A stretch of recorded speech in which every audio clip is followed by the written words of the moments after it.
வவுனியா மாவட்ட தனியார் பஸ் ஊழியர்கள் பணி பகிஷ்கரிப்பில் ஈடுபட்டுள்ளனர். வவுனியாவில் சேவையில் ஈடுபடும் இலங்கை போக்குவரத்து சபைக்கு சொந்தமான பஸ் சேவைக்கான நேர அட்டவணை போன்று தனியார் பஸ் சேவைக்கும் உகந்த நேர அட்டவணையை வழங்குமாறு ஊழியர்கள் கோரிக்கை விடுத்துள்ளனர். இலங்கை போக்குவரத்து சபைக்கு சொந்தமான பஸ் வேகமாக பயணித்த சந்தர்ப்பத்தில் தனியார் பஸ் சாரதி ஒருவர் கைது செய்யப்பட்டதாகவும் அவரை விடுவிக்குமாறும் பணி பகிஷ்கரிப்பில் ஈடுபட்டுள்ளவர்கள் தெரிவிக்கின்றனர்.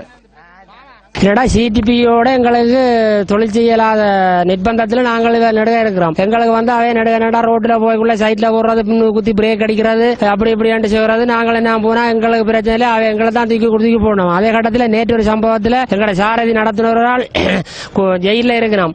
அது சம்பந்தமாகவும் எங்களுக்கு இதை சரியான ஒரு முறையில கொண்டு வந்து செயற்படுத்தி சேர சொல்லியும் அதுக்காக தான் நாங்கள் இந்த புறக்கணிப்பை செய்து கொண்டிருக்கிறோம். இணைந்த சேவை தான் நடக்குது. எங்க வவுனியாவுக்கு இஞ்சால உள்ள மாவட்டங்கள் 5-6 மாவட்டங்கள்லாம் இந்த இப்படியான பிரச்சனை நெடுக தொடர்ந்து இருக்கு. இதுக்கு நாங்களும் இவ்வளவு செய்தும் அதுக்கு சரியான முடிவு இல்ல. எங்களுக்கு முதல் பிரச்சனை ரேஸ் போறது. அவங்க எங்களுக்கு முன்னாடி இங்க இருந்து வராங்க, எங்களுக்கு 2:30 மணி 3 மணி டைம் தந்திருக்கு. அவங்க வராங்க 2 மணி யாழ்ப்பாணம் வராங்க. அப்ப எங்களுக்கு அவங்களோட சனத்தை பாதுகாக்கணும். எங்களுக்கு சனம் தான் முக்கியம். அப்ப அவங்களோட ஓட இல்ல எங்களுக்கு.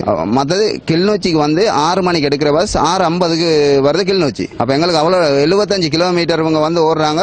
40-45 நிமிஷத்துல ஒரு 50 நிமிஷத்துல ஓடுறாங்க. அப்ப எங்களால ஓடையிலும் எங்களுக்கு சனம் முக்கியம்.